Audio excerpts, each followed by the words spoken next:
அடுத்து இங்க இருக்கிற அரசியல் பேர் இயக்கங்கள் என்ன செய்யணும்னு நீங்க நினைக்கிறீங்க? எத்தகைய அரசு அமைந்தாலும் அந்த அரசின் சர்வதேச நிகழ்ச்சி நிரலில் நமது ஜவஹர்லால் நேரு வகுத்தளித்த அந்த கொள்கை இருக்கிறது அல்லவா? பாண்டு மாநாட்டில் பூனோ, நாசர், டிட்டோ, ஜவஹர்லால் நேரு எல்லாமே விடுதலைபால் நின்றவர்கள். அவங்க என்ன பண்ணிருக்காங்க?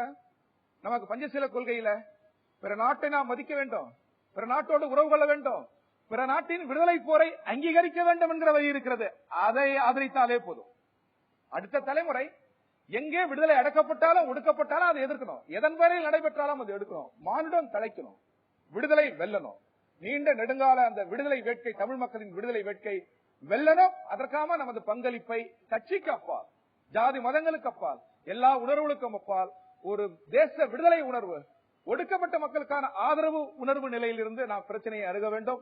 அதற்காக போராட வேண்டும். அதற்காக இந்திய அரசை நிர்பந்திக்க வேண்டும். அதற்கான தொடர் போராட்டம் நடைபெற வேண்டும் என்பது எங்கள் நிலை. நன்றி, நன்றி. அண்ணா நீங்க சொல்லுங்க. இறுதியா இப்ப ஐநால நடந்து முடிஞ்ச போரை பற்றி பேசுவதற்கு யாரும் இல்ல. அந்த போரை கடத்தி விட்டுட்டு மீள் கட்டமைப்பு, மறுகுடியேற்றம் இதை பற்றி தான் பேசிக் கொண்டிருக்கிறாங்க. இத்தனை 1,70,70,000 பேருக்கு மேல நமது மக்கள் கொண்டு ஒழிக்கப்பட்டிருக்கிறாங்க. பச்சிலம் குழந்தைகளே பல ஆயிரக்கணக்கில் கொல்லப்பட்டிருக்கிறாங்க. பெண்கள் பாலியல் வல்லுறவுக்கு ஆளாக்கப்பட்டு படுகொலை செய்யப்பட்டிருக்கிறாங்க. 90,000 விதவைகள் இன்னும் அந்த நிலத்துல இருக்கிறாங்க. வாழ்வதற்கு வீடு இல்ல, சாலை ஓரங்கள்ல மர நிழல்கள்ல வாழக்கூடிய நிலைமையில நம்ம மக்கள் நிக்கிறாங்க. மொத்த மக்களையும் நடுவால வச்சு சுத்தி ராணுவ முகாம் அப்படிதான் அங்க இருக்கு. இந்த நிலையில நம்ம மக்களுக்கு இழைக்கப்பட்ட அநீதிக்கான நீதியை பெற்றுத் தருவதற்கு யாரும் முன் வரல. இந்த போர் முடிஞ்சிருச்சு, அதை விட்டு இப்ப என்ன மீள் குடியேற்றம் சரியா நடக்குதா, இந்த அளவுலதான் பேசுறாங்க. இதை நீங்க எப்படி பாக்குறீங்க? இறுதியா நீங்க இந்த விவாதத்துல கேட்டுக்கொண்டிருக்கிற நமது மக்களுக்கு பம்மாத்து வேலைதான் நடந்துட்டு இருக்கு. இப்ப கூட சொன்ன 1,50,000 ராணுவ வீரர்கள் சிங்கள ராணுவம் குவிக்கப்பட்டிருக்காங்க. ஒரு கருத்து சொன்னீங்க, வேதனையான கருத்து. நம்முடைய பெண்கள் எவ்வளவு தூரம் சீரழிக்கப்படுகிறார்கள் சொன்னீங்க. அது கேட்கவே ரொம்ப ரொம்ப சிரமமா இருக்குது. இன்னைக்கு என்ன ஒரு தீர்வுனா, எல்லா தீர்வும் டெல்லி தான். எல்லா பாதையும் ரோம நோக்கி போகுதே, அது மாதிரி எல்லாமே டெல்லிக்காரங்க செய்யறது தான் இருக்கு. தேர்தல் வந்துருச்சு சொல்றதை விட ஒரு சர்வதேச சுதந்திரமான நம்பகமான விசாரணை நடத்தி அதில் ராஜபக்சே சர்வதேச நீதிமன்றத்தில் நிறுத்தினால், ஏற்கனவே அது முன்னுதாரணங்கள் லைபீரியாவில் இருக்கு, சார்லஸ் டெய்லர் பண்ணாங்க. அது எனக்கு போஸ்னியா போர் வீரர் பண்ணிட்டு அவங்களுக்கு ஒரு சுதந்திரம் கிடைச்சது, அந்த விடியல் கிடைச்சது. ஒரு தேசிய இனம், ஒரு தமிழ் இனம் அங்க இருக்கு. அவங்க பிரதானமான நாடு, பாரம்பரியமான நாடு, மரபு ரீதியான நாடு, வரலாற்று மூலியமா சொந்த மண்ணில நிம்மதியா வாழனா அவங்க தனிநாடு தான் கேட்கிறாங்க. அதற்கு ஒரு வாக்கெடுப்பு. முதல்ல சர்வதேச சுதந்திரமான விசாரணை. அதுல ராஜபக்சே குற்றவாளியை கொண்டு நிப்பாட்ட மாதிரி குற்றவாளி இனிமே இந்த தமிழ் இனம் அவங்க கூட சேர்ந்து வாழ முடியாது. ஒரு தேசிய இனம் அங்க பாதிக்கப்பட்டிருக்குன்னு ஒரு கருத்து வரும். கருத்துக்கு பிறகு ஒரு தேசிய இனத்துக்கு விடியலுக்கு என்ன ஒரு வாக்கெடுப்பு.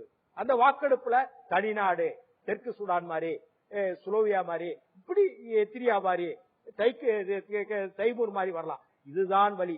இதற்கு ஆரம்ப கட்டம், இதற்கு ஆரம்ப துவக்கம் சர்வதேச சுதந்திரமான விசாரணை, நம்பகமான விசாரணை ஐநா மன்றத்தில் நிறைவேற்றப்பட்டு சர்வதேச புலனாய்வுக்கும் விசாரணைக்கும் ராஜபக்சே உட்படுத்தினால்தான் இது ஒரு திறவுகோல். இதுதான் அந்த திறவுகோலுக்குரிய சாவி.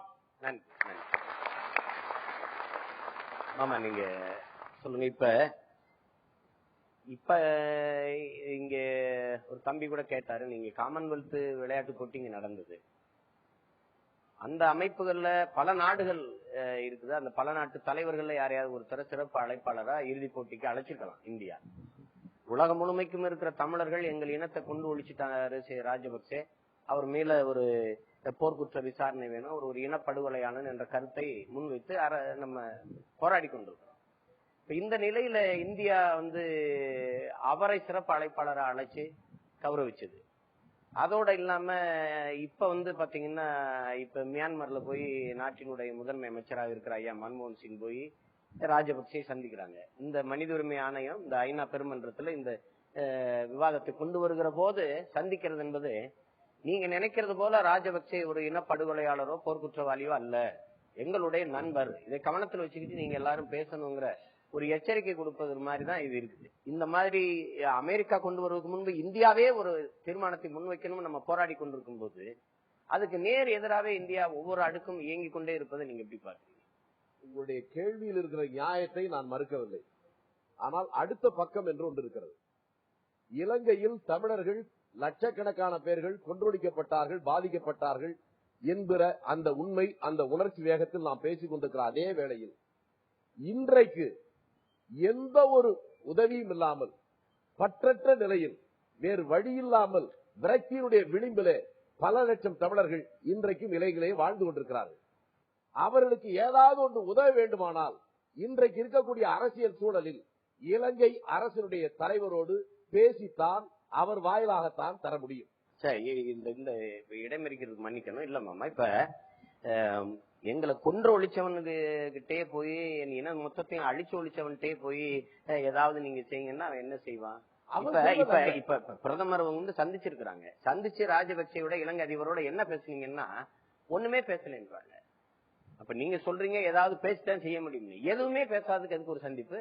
நான் அதான் சொன்னேன், அங்கே இருக்கக்கூடிய வேறு வழியே இல்லாமல் அந்த நாட்டை விட்டு வெளியே போவதற்கு எந்த திக்கற்று அங்கே இருக்கக்கூடிய லட்சக்கணக்கான தமிழர்களுக்கு உதவுவதற்கு ஏதாவது ஒரு வகையில உதவ முடியும் என்றால் அவனை உதவி செய்வதற்காக அல்ல, இந்திய அரசாவது அவருக்கு குறைந்தபட்ச சாப்பாடு போடுறதுக்கு, அடிப்படை தேவைகளை நிறைவு செய்வதற்கு அவன்கிட்ட பேசித்தான் நாம உதவி பண்ண முடியும் என்பதுதான் யதார்த்த நிலை. இந்த தீர்மானத்தை பற்றி என்ன சொல்ல விரும்புறீங்க மாமா? இந்த பார்த்து கொண்டிருக்கிற நிகழ்ச்சியை பார்த்து கொண்டிருக்க நமது உறவுகளுக்கு. என்னை பொறுத்தவரையில் இன்றைக்கு வர இருக்கிற இந்த அமெரிக்காவுடைய தீர்மானத்தால் எந்த ஒரு விளைவும் ஏற்பட்டு தமிழினத்திற்கு பாதுகாப்பான நிலை வரும் என்று நான் நம்பவில்லை. இது முதலாவது. ஏனென்றால் அந்த ஐநா மன்றத்தை சேர்ந்த நவநீதம் பிள்ளை இங்கே போகிற போது பகிரங்கமாக ஒரு மந்திரி உனக்கு நல்ல மாப்பிள்ளை வேணா சொல்லு, நாங்க ஏற்பாடு பண்றேன்னு சொல்றோம். அதற்கு கூட மறுப்பு சொல்ல முடியாத நிலையில் தான் ஐநா மன்றம். அமெரிக்கா கொண்டு வந்த தீர்மானத்திலையும் ஒரு பெரிய அளவுக்கு எந்த ஒரு பாதிப்பும் இல்லை.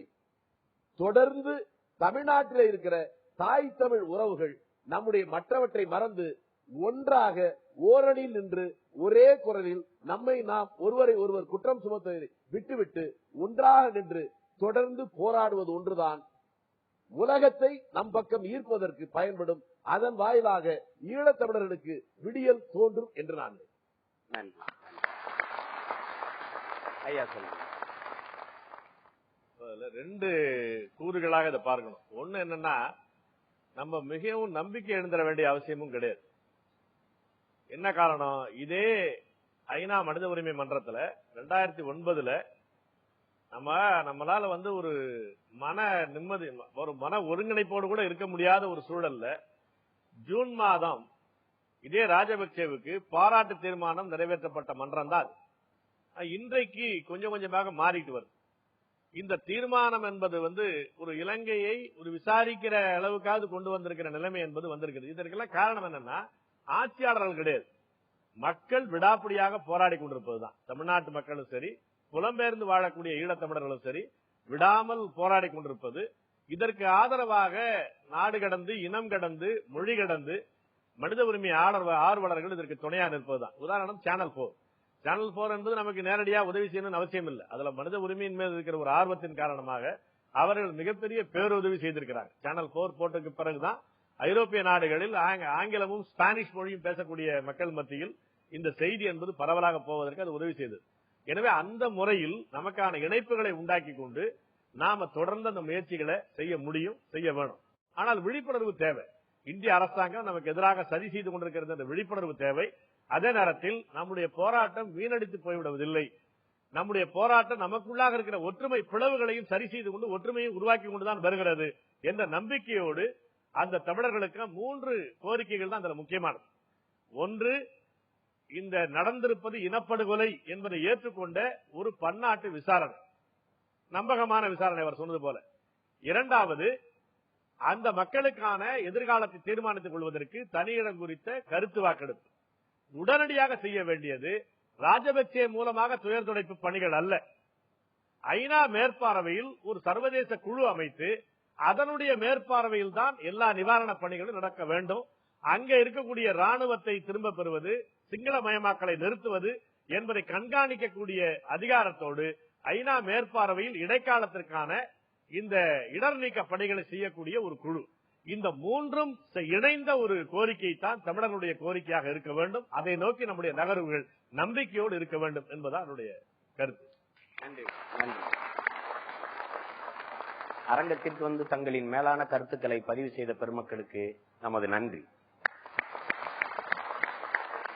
எனது அன்பு உறவுகளே, அமெரிக்கா கொண்டு வருகிற தீர்மானத்தால் அழித்தொழிக்கப்பட்ட அன்னை தமிழினத்திற்கு எந்த நியாயமான தீர்வும் கிடைக்கப் போவதில்லை. அது இலங்கை இனவெறி அரசை காப்பாற்றுகிற ஒரு தீர்மானமாகத்தான் அமையும் என்று விவாதத்தில் பங்கேற்ற பெருமக்கள் கருத்துக்களை பதிவு செய்தார்கள். சிரமறுத்தல் வேந்தருக்கு பொழுதுபோக்கு, சிறிய கதை நமக்கெல்லாம் உயிரின் வாதை என்ற நமது புரட்சி பாவலர் கனகசுப்புரத்தினம் பாடியதைப் போல இலங்கை இனவெறி அரசு தனது முழு ராணுவ பலத்தோடு பன்னாட்டு படைகளையும் இணைத்துக் கொண்டு நமது இன மக்களை மொத்தமாக கொன்றொழித்தது. எனது அருமை சொந்தங்களே, இதோ நமது அன்பு உறவுகள் ஐநா பெருமன்றத்திற்கு முன்பு முருகதாசு திடலில் இலங்கையில் நடந்தது இனப்படுகொலைதான், அதற்கு பன்னாட்டு விசாரணை தேவை என்பதை வலியுறுத்தியும், தனி தமிழீழம் அமைவதற்கு பொது வாக்கெடுப்பு வேண்டும் என்பதை வலியுறுத்தியும், தமிழீழ தாயகத்தில் ஆக்கிரமித்திருக்கிற இலங்கை ராணுவத்தை திரும்ப பெற வேண்டும் என்பதை வலியுறுத்தியும் போராடி கொண்டிருக்கிறார்கள்.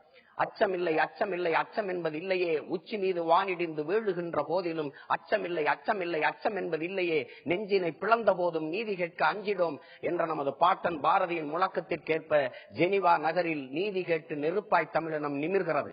சமன் செய்து சீர்தூக்கும் கோல் போல் அமைந்துருவால் கோடாமை சான்றோர் கனி என்ற நமது முப்பாட்டன் வள்ளுவ பெருந்தகையின் குரலுக்கேற்ப பாதிக்கப்பட்ட தமிழ் பேரினத்திற்கு நீதி கிடைக்க வேண்டும் என்பதுதான் எல்லோருடைய எதிர்பார்ப்பும் இயக்கமாக இருக்கிறது. நீதி கிடைக்கும் வரை நாம் எல்லோரும் சாதி சமய உணர்வை கடந்து நாம் தமிழர் என்கிற தேசிய அடையாளத்துக்குள் ஒன்று திரண்டு தொடர்ச்சியாக போராடுவோம்.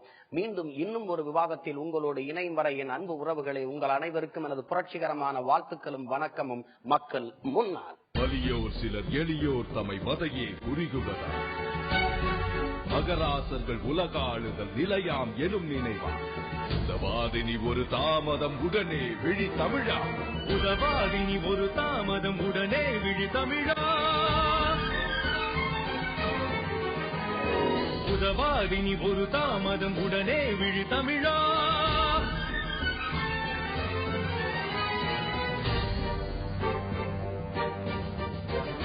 கொலைவாளினை எடடாமிக்கு கொடியோர் செயல் அறவே குகைவாழ் ஒரு புலியே உயர் குணமே விய தமிழா கொலைவாளினை எடடாமிக்கு கொடியோர் செயல் அறவே